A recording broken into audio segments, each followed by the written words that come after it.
Welcome to the Easier Way to Sell presentation of Close the Deal Without Selling. Here's your host and developer of the Easier Way to Sell, Ike Krieger. Hey, this is Ike Krieger. Welcome back. I've made a couple promises since I started the podcast, and I've done my best to keep all of them, and those that have not been kept yet, believe me, I'm working on them. And I'm going to be able to put a check mark next to one of those promises after this episode. I promised you along the way that since I keep telling you how important it is for you in terms of being a better communicator to take an acting class, which I still believe very strongly, what that prompted me to do was bring on one of my friends, one of my teachers, one of my mentors, a Hollywood acting coach named Judy Kain. And you'll get to hear Judy's conversation about the similarities and the differences, but mostly the similarities between acting and selling. And you'll be hearing that in a little while. I was going to put a segment in this week about emotional intelligence. And as I was going through and getting it all ready and seeing how important it would be for you, just as it was for me, to find out how your emotional intelligence factor, or what is known as an EQ, can affect your performance. So I just want to let you know in advance that next week is going to be a real interesting conversation regarding emotional intelligence and your ability to achieve. And let me give you a teaser here. It said that people with an average IQ but high emotional intelligence are more likely to succeed than those with a high IQ and a lower emotional intelligence. I found it fascinating, but that's next week. Right now, I want to bring on Judy Kain. I have an introduction for you about that. And before we get to that, I want to do a little housekeeping.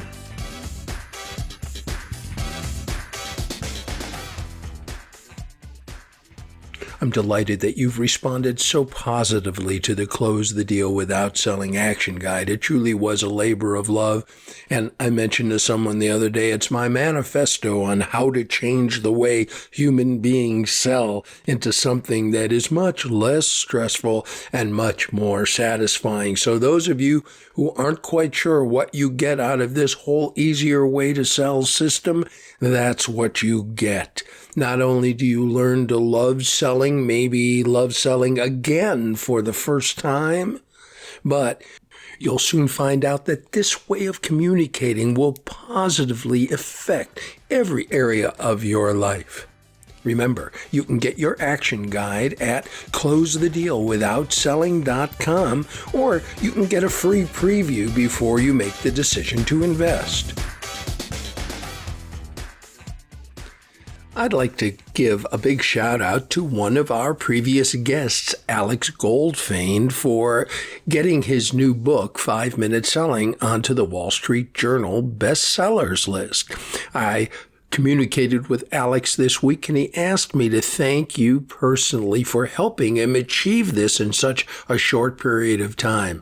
I replied to Alex that what he put in that book is so valuable for you, you should be thanking him. But, that's just the way I talk.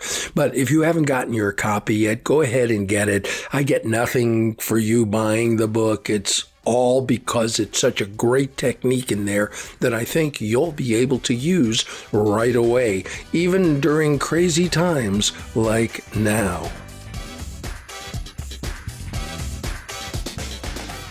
I think it's safe to say that over the course of the last 40-plus episodes, I've given you a lot to think about. Along with the blueprint for the Easier Way to Sell, you've received information and suggestions that will be of value to you on how to bolster your confidence and effectiveness by using a couple of outside resources. And one of those resources that I've been promoting for over 40 years and was very happy to be a part of was and is Toastmasters International. And they can be reached at www.toastmasters.org. Toastmasters will enhance your ability to communicate with others. You'll learn to get your ideas across in an understandable way, and Toastmasters offers you the opportunity to be a more effective communicator, which should be of great interest for you, especially as it relates to your success with the easier way to sell. Since you're a regular listener, you know that I talk a lot about the public speaking model. And if you're a first-time listener, I'm going to tell you what the public speaking model is all about. And I'm also going to suggest that if you find this information at all helpful, you go back and start the podcast at the beginning episodes. But here is the public speaking model, and it helps you communicate more clearly in front of a group. 1 is tell them what you're going to tell them. 2 is tell them. And 3rd is tell them what you told them. And Toastmasters is a great place to hone your skills when it comes to your ability to clearly communicate an idea, a thought, or even a request. And the second outside resource, in addition to Toastmasters, I've urged you to pursue is an acting class. What will an acting class do for you? How can an acting class help you be a more effective salesperson? How can an acting class increase your level of authenticity? The questions I just finished asking you are made even more interesting when you discover the crossover between acting and sales. You'll be blown away by some of the communication skills you'll sharpen in a good quality acting class and how those skills will help you in your sales endeavors. Plus, effective acting is really about effective relationship. Authentic relationships created by people who have an interest in what the other is saying is what acting is all about. That's what sales is all about. For either of those to work effectively, the tool that is most necessary is listening. And here to talk to you about listening and acting and authenticity is Judy Kain. And Judy has been a professional actress and public speaker for 41 years, showcasing her skills and talents in over 400 commercials and in over 120 roles for film and television. That's what they call a working actress.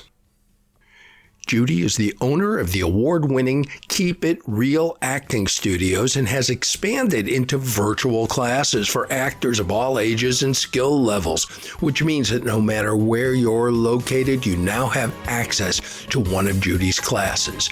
She's a published author of the book I Booked It, The Commercial Actor's Handbook, great book, and the owner of the award-winning Keep It Real acting studios. I want to welcome Judy Kain.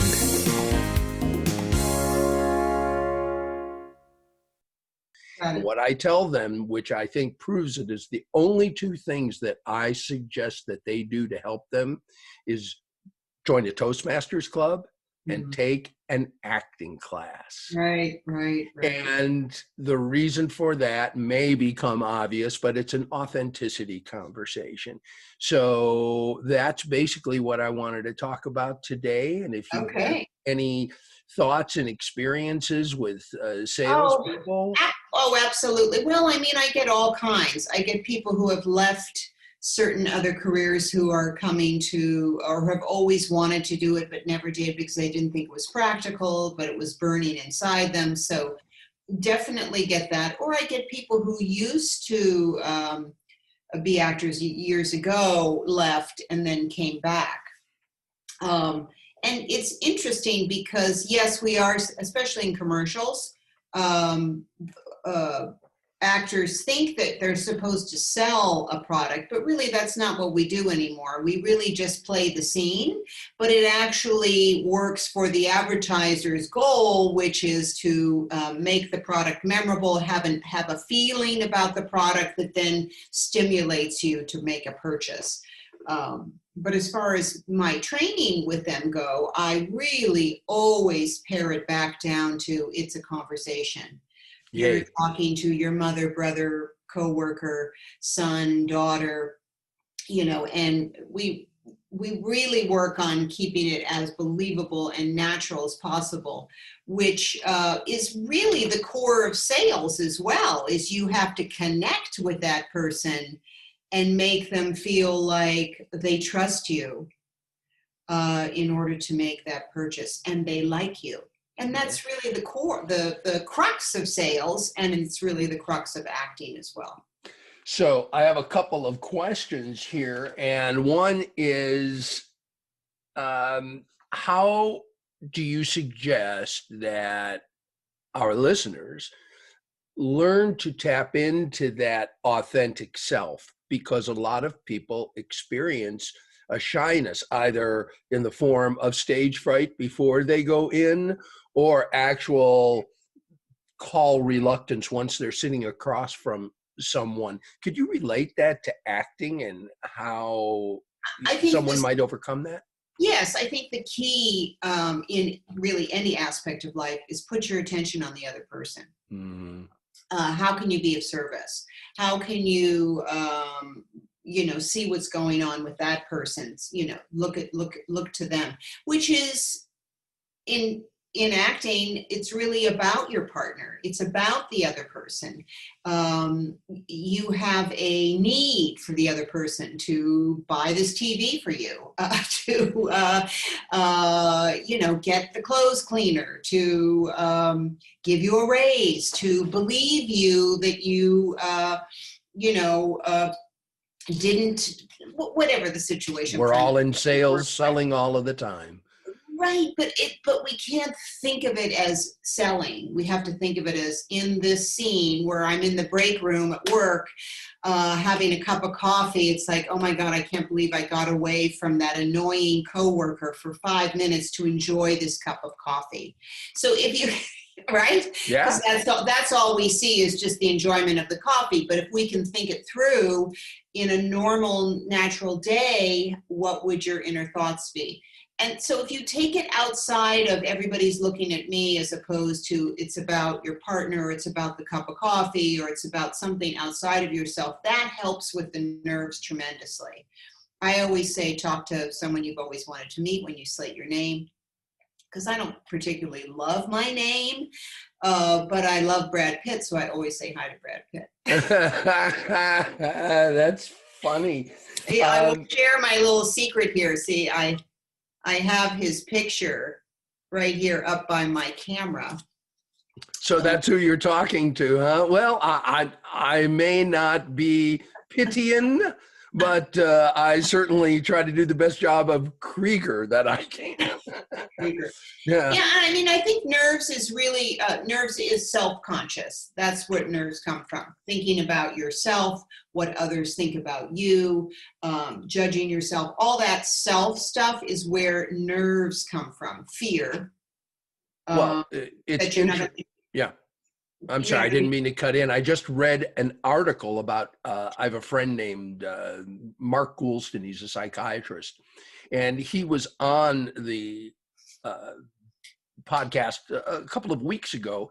And he talked about emotional shyness and how that related to not only people that he works with all of the time, some of whom are very successful and some of whom are not, that he looked at me and he said that may be one of the challenges in this authenticity is emotional shyness. And he related that to our way of being in the world, and that just got me all turned on. So I went and did some research and found that a higher emotional intelligence quotient makes you a less shy person because you have better control over how you respond and your responses to how other people respond. Whereas if you're, I can use myself, an ADD kind of guy. I'm going, oh, but I got this to tell you. And and Right. therefore the shyness comes in.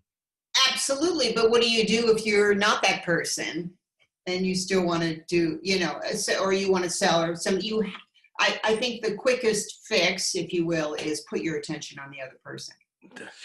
Well, that's it for this conversation. Just keep your attention on the other person and just do it correctly. Yeah, All and then right. you notice them, you listen to them. Listening to them takes all the attention off you. It does, and it's interesting. I am putting out a little 2 or 3 minute teaser about listening, and the exercise is based on how ineffective we are as listeners when that should be our most effective thing. And I used to do this exercise by putting up this sign, which used to mean okay, and now I can't do it anymore. So I reframed it into a different hand gesture in a nice way of the old peace sign, peace sign, victory, peace sign, victory, whatever it is. And the question, the assignment for the listeners is I'd like you to take your fingertips from this symbol, this peace sign, and put them directly onto your chin. And and what did you do? I touched myself. Yeah, but where? On my back cheek. Heel. Cheek, yes. I told you to put it on your chin. Oh, it's that what Simon Says. It's just how human beings listen and how it relates to our effectiveness, because we believe that what we say means what we think it means, and it doesn't. It means what other people think it means. And that's so true in, our experience, your experience in acting, whatever it is, speak the speech I pray you. And the less you're speaking the speech and just talking, the more effective it is. And I just don't know how to break through to get people to be more effective listeners. What have you used or found helpful in getting your clients and students to break through that listening thing and have a conversation? I think it just takes practice. I mean, we don't change overnight. We don't, this isn't something that you can just learn instantly. All of a sudden now you're going to be a great listener, because, we do have a brain. And the brain is constantly going, and the thoughts are going, and it's just like, I don't know if you meditate, but you can meditate. You can start out really peaceful, and all of a sudden up comes, oh, I should have done that thing, blah, blah, blah. Nope, go back to breathing. Oh, I should have done it, go back to breathing. So we just have to constantly practice to really listen and take in that person. Well, I had a breakthrough not too many months ago when a former business partner and I were discussing people's reluctance to practice and take on something new as a way of being. And his conversation really focused on the fact that once we're done with a formal education, we really don't learn anything else, and practice becomes, well, it's just not comfortable. I don't want to practice. That's homework. And people, you ask most people who are adults, did they learn how to dance? Did they learn how to play guitar? Did they take an acting class? And most of them go, nah, maybe if I were younger and everything. But how much does that play in that people have lost the muscle of learning a new skill when it comes to what you're teaching? Well, I mean, I don't want to denigrate my my senior population, but sometimes Me. well, myself as well. It's hard to teach. What do they say? It's hard to teach an old dog new tricks. Yeah. And if the habits are ingrained and they fall back on that often, but I do find that younger people are I hate to say it, but lazy. The people who maybe still are in school, I think it's really individual, because I see some young people who are eager and are always Mm. prepared. And then I see some young people who are never prepared. And same with the seniors, some are just come in ready, ready, ready, really want to do it. It just depends upon the desire, you know. And I think once you have a little taste of how it feels, a little taste of, oh, wow, that felt good. Oh, wow, they laughed, oh, that was fun. Then maybe you go back and work a little harder next time. I'm going to try to do that again. What do you tell people when they say stage fright is really a challenge for me? How do you suggest they approach that? Well, first of all, we're not on a stage, we're in front of a camera. Camera shock. I know that a lot of people, in my experience, that adaptation to a camera versus being even live on a TV set where you're interacting versus talking to the camera. The No, it's true. butterflies are still there as far as I remember. Well, but again, it's the same thing. You're putting your attention on you. The fear is on you. And if you just Yes. put on the other person or the situation, or focus and touch and just see what's happening, it dispels.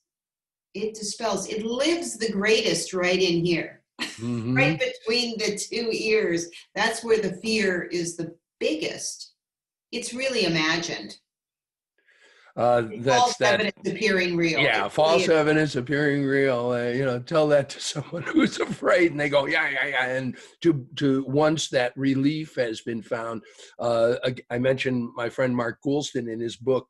He talks about getting someone to the point of being able to exhale emotionally, and how to just let it go and then be after that. But a lot of people are not prepared for that emotional exhale because there's something, as you said, that it's imagined, but it appears real to them, that's Right. keeping them from just being who they need to be to succeed at whatever they're doing. Or And just being in the moment and, really looking. I mean, we did this exercise last night in class where it was like, okay, just imagine yourself, because a lot of things have to happen out here okay, I have a window in front of me, but I have to pretend that it's a grocery aisle.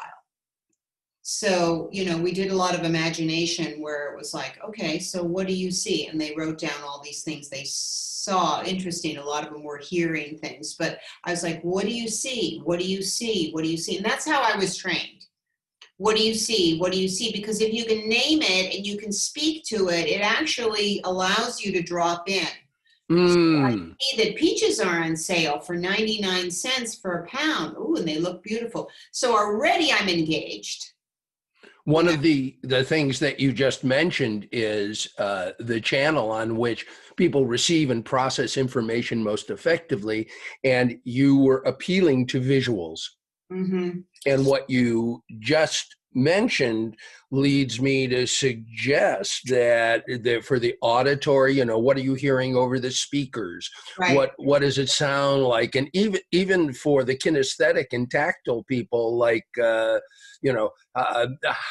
wide is the aisle? How are you feeling comfortable, Right. etc. And once you get into the variety, olfactory, you get them going, what do you smell in that store?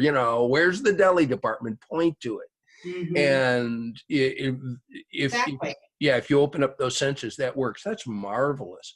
Yeah. So exercises for salespeople that you think, whether it's doing, I had them learn Ralph Waldo Emerson poems and interpret them for me and talk to me as if they were having a conversation with me using Ralph Waldo Emerson as their script. It just really, you talk about a pattern interrupt going, how do I say this?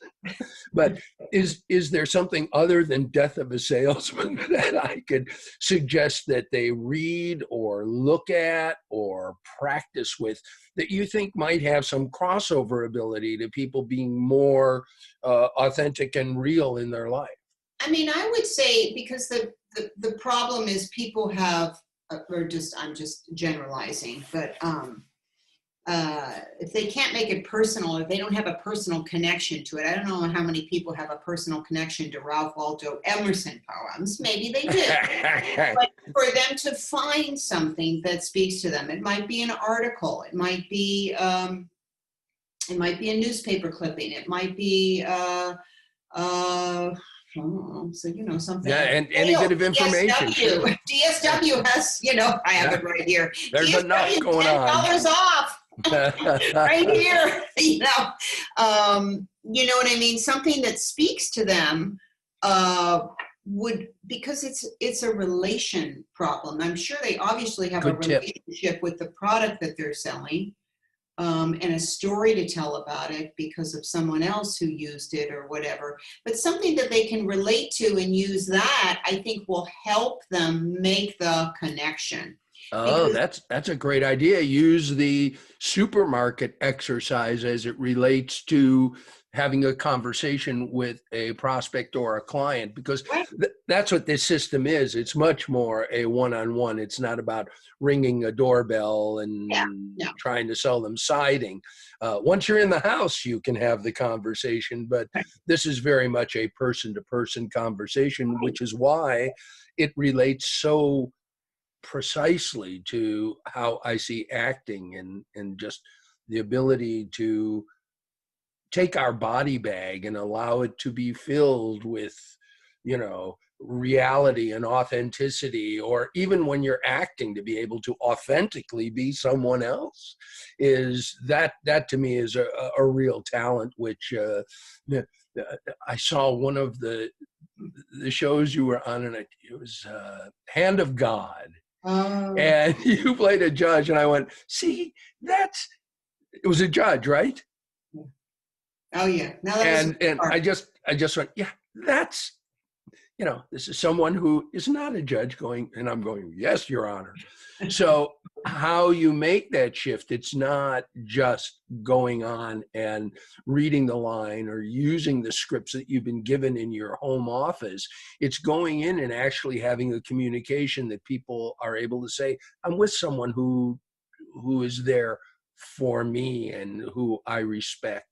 And that's so hard. And, well, it's why we get paid the big bucks. I understand. You may, in humor is truth, and you get paid to be authentic, but you also get paid to be patient as you sit around and wait to be authentic. True, and then only get 2 takes, or someone like me, it's only 2 takes.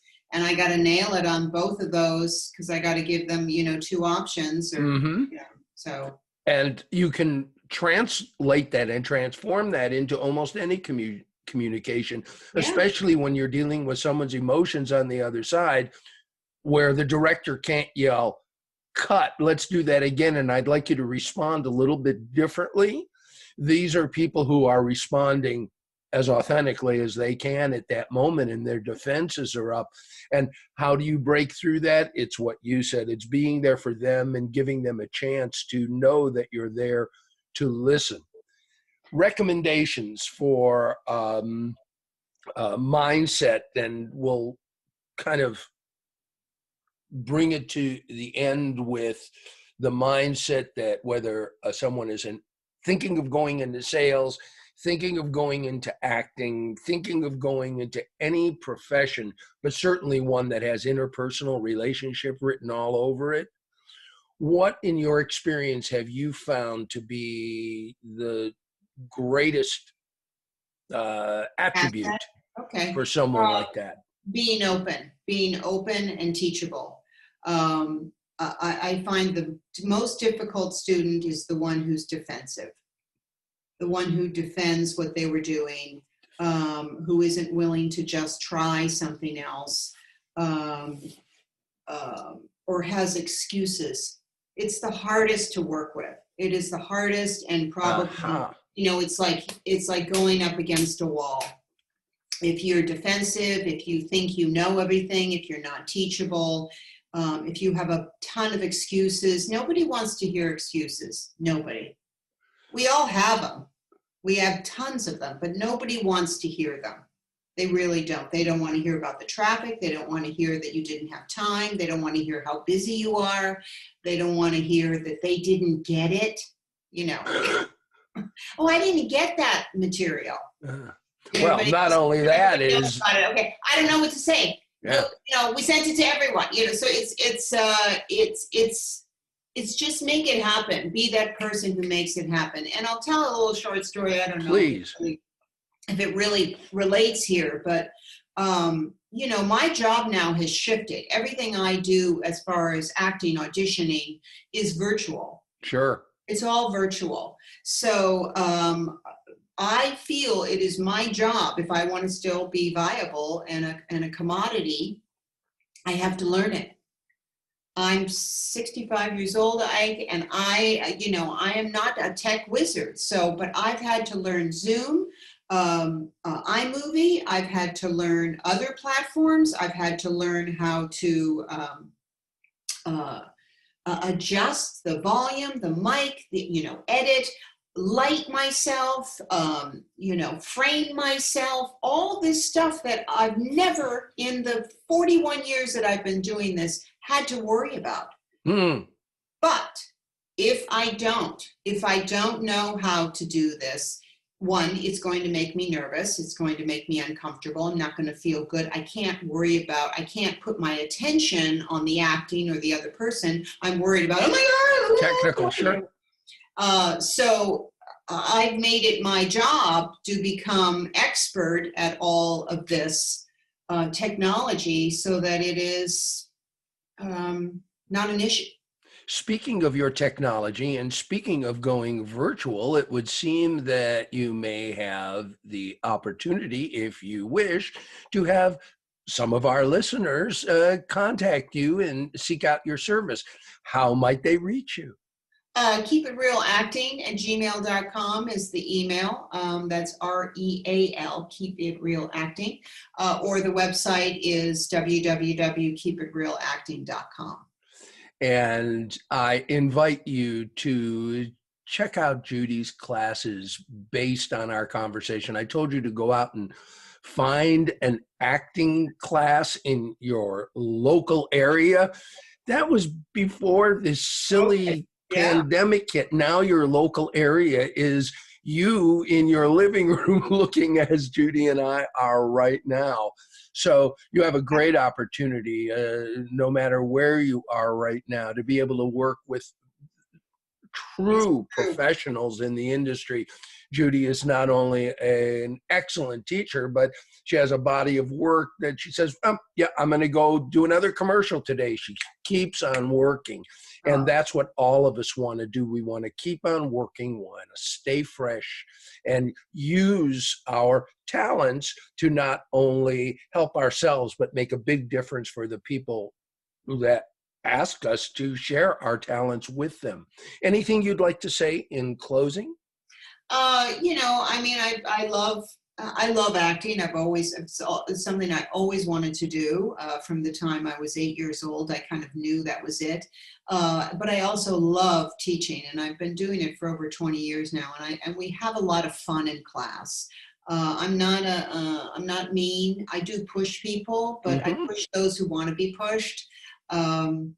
And I just enjoy it. I enjoy the fun we have. I enjoy the success. I enjoy seeing people try and have fun and find some comedy last night we did a very, we did like 4 different pieces, but we did this kind of like a Hallmark, very sweet, very heartfelt. Couple people cried. It was beautiful, for a commercial. It was lovely. And I do really just enjoy and have fun teaching. And I've had people from Japan in my classes recently, East Coast, West Coast, Texas, all over. It's been really, really wonderful to have that. Well, they're very fortunate to have you as a teacher and a mentor, and so are we. I want to thank you very much for taking time out of, I know it's a crazy schedule now, because not only do you have to share your wealth of knowledge, but you have to make sure the volume is right. So, and I'm well lit. yes, my close up. Yes. So, well, it's fun to be able to actually deal with having your close-up under control. It is. I'm learning an editing program now, and I'm going, you can do that? Yeah. Yeah, so it's been really fun working with some of these films. Once again, I want to say thank you very much Thank to you. Judy Kain, Thank you for being so patient. It's all right. As those of us who have learned the true meaning of enlightenment means just lighten up. Everything is fine. Thank you very much. And from all of us here at Close the Deal Without Selling, we want to extend a big, big thank you to Judy Kain. Take care. Thank you, honey. Bye. Bye. I really enjoyed that conversation with Judy, and I am certain you got a lot out of it. The relationship between acting and selling is obvious to me, and obviously it's obvious to Judy. What I'd like it to be is obvious to you. Go ahead and take an acting class. Take it with Judy. Take it with anybody that you feel comfortable with. But just as I said about Toastmasters, it's important. And an acting class will help you just as much, if not more. I'm just finishing up the next episode, and I think that you're going to really find it helpful. Tell your friends and colleagues to give it a listen.